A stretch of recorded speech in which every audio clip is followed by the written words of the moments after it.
The handle had been naughty, so the Fat Controller made him stay in the shed for a while. Peter Sam was now busier than ever. He had to do Sir Handel's work as well as his own.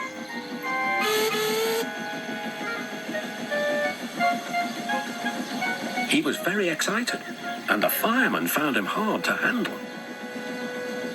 Anyone would think that he wanted to work, said Sir Handel, who was lonely and bored. All respectable engines do, replied Skarloey. Keep calm, Peter Sam, and you'll do well. But Peter Sam was in such a state that he couldn't listen. He collected some coaches and went on his way.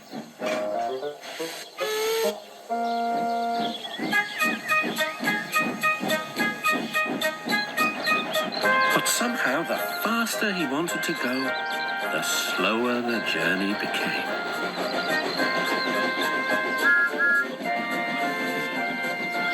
When Peter Sam finally fussed into the station, Henry was already there. This won't do, youngster, said Henry. I can't be kept waiting. If you are late tonight, I'll go off and leave your passengers behind.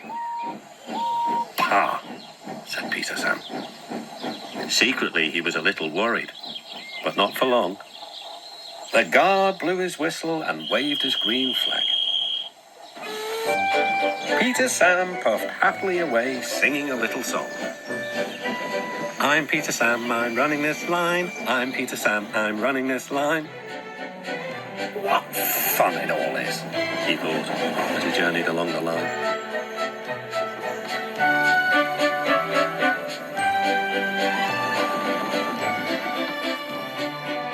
The coaches enjoyed themselves too. They were growing fond of Peter Sam.